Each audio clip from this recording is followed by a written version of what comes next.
Baghdad के व्यापारी अली ख्वाजा की कहानी। अलिफ लैला। खलीफा हारून रशीद के राज्यकाल में बगदाद में अली ख्वाजा नामक एक छोटा व्यापारी रहता था। वो अपने पुश्तैनी मकान में, जो छोटा सा ही था, अकेला रहता था। उसने विवाह नहीं किया था और उसके माता पिता की भी मृत्यु हो गई थी। उसका बहुत छोटा व्यापार था और सिर्फ 2-4 आदमी ही उसे जानते थे। उनमें उसका एक सौदागर घनिष्ठ मित्र था। उक्त व्यापारी ने लगातार 3 रातों तक यह स्वप्न देखा कि एक दिव्य रूप का वृद्ध व्यक्ति उससे ही कह रहा है, तू अपना हज करने का इस्लामी कर्तव्य क्यों नहीं निभाता? तू अविलंब मक्का के लिए रवाना हो जा। अब उसने तय किया कि मक्का जाना ही चाहिए। उसने अपना व्यापार समेटा और मकान में एक किराएदार रख लिया। व्यापार समेटकर उसने जो कुछ पाया उसमें से कुछ तो यात्रा के खर्च के लिए अपने पास रख लिया। बाकी 1000 अशर्फियां बचीं जिनसे उसने हज से लौटकर दोबारा व्यापार करने की योजना बनाई। वो उन्हें साथ में न रखना चाहता था क्योंकि राह में लुटने का भी भय था। उसने एक हंडिया में अशर्फियां रखीं और फिर उसके मुंह तक जैतून का तेल भर दिया। अपने व्यापारी मित्र के पास जाकर उसने कहा, भाई, मैं हज को जाना चाहता हूँ। मेरी यह तेल की हांडी रख लो, मैं इसे वापस आकर ले लूंगा। उसने उसे यह नहीं बताया कि इसमें अशर्फियां हैं। व्यापारी ने उसे अपने गोदाम की चाबी दी और कहा, जहां तुम चाहो अपने तेल की हांडी रख दो, लौटना तो वहीं से उठा लेना। मित्र व्यापारी ने हांडी की ओर देखा तक नहीं। अली ख्वाजा ने हांडी गोदाम में रखकर मक्के का सफर शुरू कर दिया, किंतु वो ऊंट पर लाद कर कुछ छोटी मोटी बिक्री की वस्तुएं भी ले गया ताकि वहां भी कुछ व्यापार करे। हज के सारे कर्तव्य पूरे करने के बाद उसने वहीं अपनी दुकान खोल दी। एक दिन उसकी दुकान पर 2 व्यक्ति आए और कहने लगे कि तुम्हें यहाँ कम मुनाफा होगा, तुम्हारी यह चीजें काहिरा में ऊंचे दामों पर बिकेंगी। अली ख्वाजा का कोई अपना संबंधी तो था ही नहीं जो बगदाद में उसकी वापसी की प्रतीक्षा करता। उसने मिस्र देश के सौंदर्य की प्रशंसा भी सुन रखी थी। वो फौरन अपनी वस्तुएं ऊंट पर लादकर व्यापारी दल के साथ काहिरा के लिए रवाना हो गया। वहां उसने अपनी वस्तुएं काफी ऊंचे मूल्य पर बेचीं और खूब मुनाफा कमाकर अपना व्यापार और फैलाया। उसने काहिरा तथा मिस्र देश के अन्य स्थानों में खूब सैर सपाटा भी किया। उसने नील नदी पर सदियों से बने अहराम, पिरामिड भी देखे और काहिरा के दर्शनीय स्थानों को देखने के बाद मिस्र के अन्य नगरों की भी सैर की। इस तरह वहां कई महीने बिताने के बाद वो दमिश्क की ओर चला। रास्ते में वो रोड्स नामक द्वीप में भी गया और वहां पुराने जमाने में मुसलमानों द्वारा बनवाई हुई प्रसिद्ध मस्जिदों को भी उसने देखा। फिर वो सैर के साथ व्यापार करता हुआ दमिश्क नगर पहुंचा। दमिश्क बड़ा सुंदर नगर था। वहां के बाजार और महल बहुत सजे हुए थे और उसके आसपास अनगिनत बाग थे जहां तरह तरह के फल फूल और जल कुंड, नहरें, झरने आदि थे। यहाँ का सौंदर्य देखकर वो बगदाद को भूल ही गया। कई वर्षों के बाद उसका वहां से भी जी भर गया। इसके बाद उसने हलब, मोसल और शीराज आदि नगरों में जाकर निवास किया। इसके बाद वो बगदाद वापस आया। उसकी वापसी इस नगर में 7 वर्षों के बाद हुई। विदेश रहकर अली ख्वाजा ने केवल इतना व्यापार किया था कि उसका काम चलता रहा। बाकी समय में वो सैर सपाटा करता रहता था। बगदाद आकर उसे व्यापार जमाने के लिए अपनी बचाई हुई 1000 अशर्फियों की जरूरत पड़ी, किंतु उसकी वापसी के कुछ दिन ही पहले उसके व्यापारी मित्र ने उसके साथ धोखा कर डाला था। हुआ यह कि एक दिन व्यापारी के आने के कुछ दिन ही पहले उसके व्यापारी मित्र ने उसके साथ धोखा कर डाला था। हुआ यह कि एक दिन व्यापारी की पत्नी ने कहा कि बहुत दिनों से घर की किसी चीज में जैतून का तेल नहीं पड़ा है, कल बाजार से लाना। व्यापारी को अली ख्वाजा की हांडी याद आई और उसने कहा, अली ख्वाजा हज को जाते समय मेरे माल गोदाम में जैतून के तेल की हांडी रख गया था। उसी में से थोड़ा सा तेल ले ले। वैसे वह तेल बहुत पुराना हो गया है और खराब हो गया होगा, किंतु देखते हैं, शायद अच्छा हो। उसकी पत्नी बोली, यह क्या करते हो? किसी की धरोहर को छूने में भी पाप लगता है। मुझे जैतून के तेल का ऐसा शौक नहीं है कि तुम मेरे लिए धर्म और नैतिकता के विरुद्ध कोई काम करो। व्यापारी ने कहा, तुम पागल हो गई हो। अगर पूरी हांडी में से एक कटोरी तेल ले लिया तो क्या कमी हो जाएगी? फिर अली ख्वाजा का क्या पता, वो 7 वर्ष पूर्व हज करने गया था। हज करने में 7 वर्ष तो नहीं लगते। न मालूम वो कहाँ है और क्या मालूम आए या न आए, मालूम नहीं वो मर गया है या जिंदा है। स्त्री बोली, कुछ भी हो, उसका तेल नहीं छूना है। यह तुम कैसे कह सकते हो कि वो अब नहीं आएगा? 7 वर्ष की अवधि कौन ऐसी अधिक होती है? संभव है कल ही आ जाए। व्यापारी उस समय तो अपनी स्त्री के कहने से मान गया, किंतु अब उसने सोचा कि अली ख्वाजा ने जैतून के तेल की हांडी क्यों रखवाई? ऐसी क्या बात थी उस तेल में जिससे उसे संभाल कर रखवाने की आवश्यकता पड़ी? रात वो अपनी पत्नी से छुपकर गोदाम में यह देखने को गया कि वो तेल कैसा है और उसकी क्या दशा है।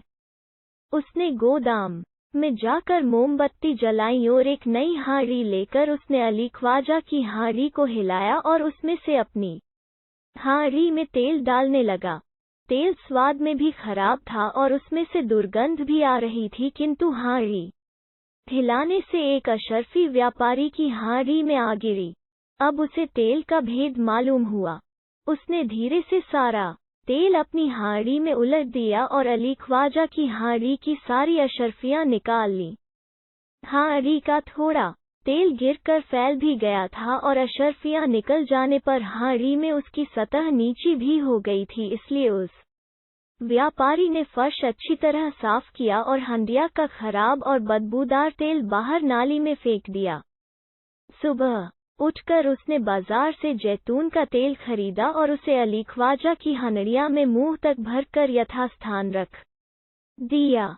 इसके 1 महीने बाद ही अली ख्वाजा विदेश यात्रा से लौटा और उसने अपने व्यापारी मित्र से अपनी तेल की हंडिया मांगी।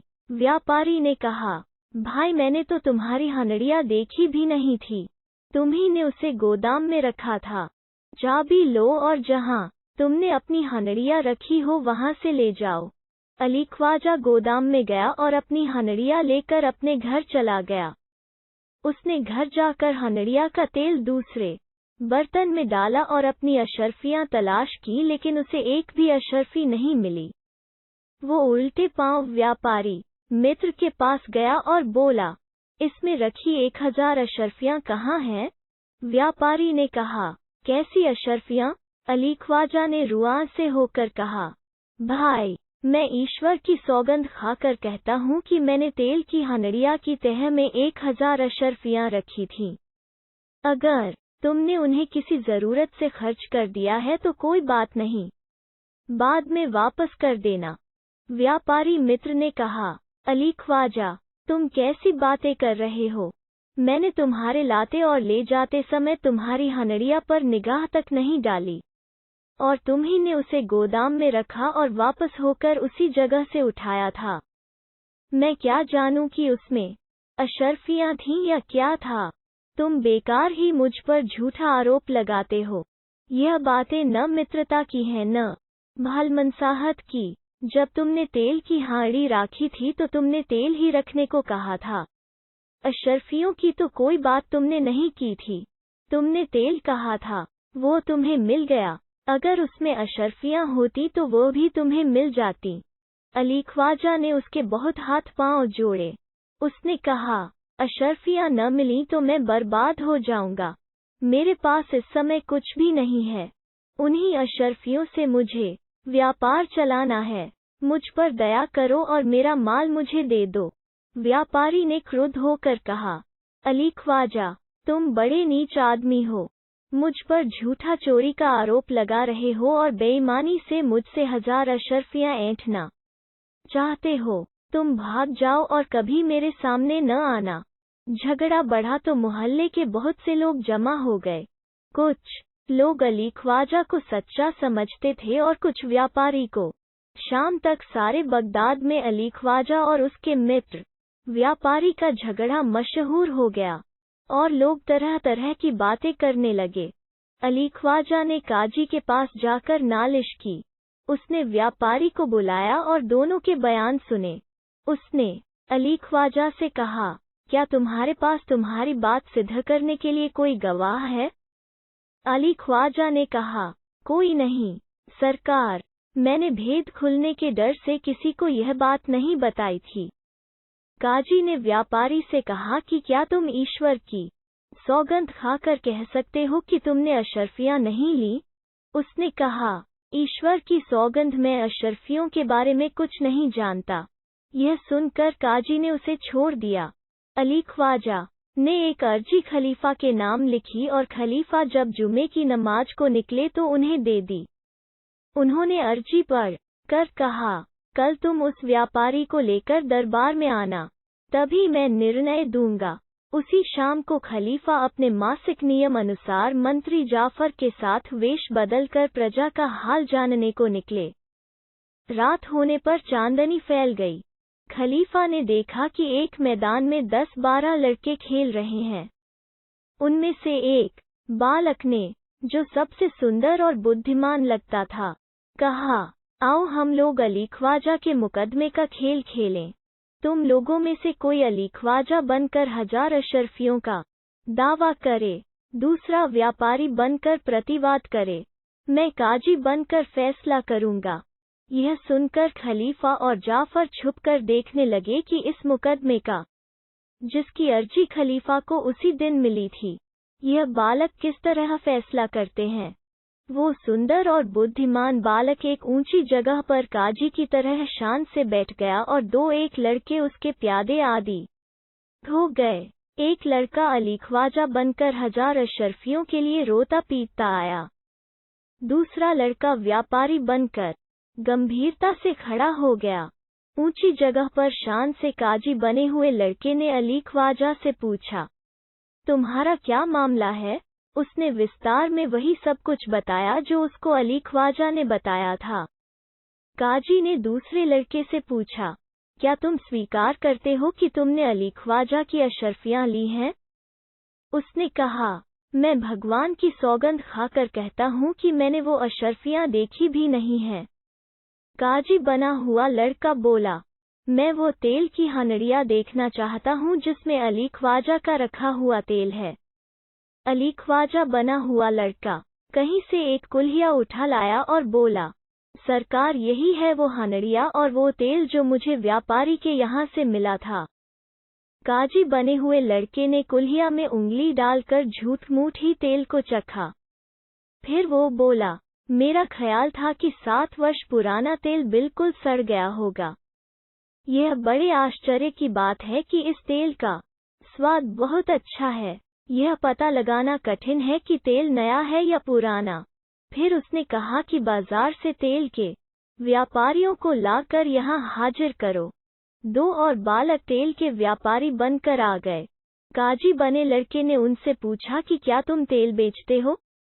उन्होंने कहा, हाँ सरकार, हमारा यही धंधा है। उसने कहा, तुम बता सकते हो कि जैतून का तेल कब तक खराब नहीं होता? उन्होंने कहा, अधिक से अधिक 3 वर्ष तक ठीक रहता है।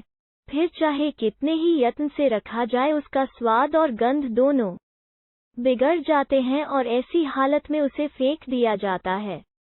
काजी बना हुआ लड़का बोला, इस हांडी के तेल को देखकर बताओ कि इसका रंग और स्वाद कैसा है। उन दोनों ने कुल्हियों में झूठ-मूठ उंगली डालकर कल्पित तेल को सूंघा और चखा। फिर बोले, यह तेल बहुत अच्छा है। यह अधिक से अधिक 1 साल का हो सकता है। काजी बना हुआ बालक बोला, तुम लोग बिल्कुल गलत हो। अली ख्वाजा 7 वर्ष पहले यह तेल व्यापारी के गोदाम में रख कर गया था। व्यापारी बने हुए बालक बोले, सरकार जो चाहे कहे, लेकिन सच्ची बात यह है कि यह तेल साल भर के अंदर ही कोल्हू से निकाला गया है। आप बगदाद भर से किसी भी व्यापारी को बुलाकर दिखा लीजिए, कोई इस तेल को 1 वर्ष से पुराना नहीं कहेगा।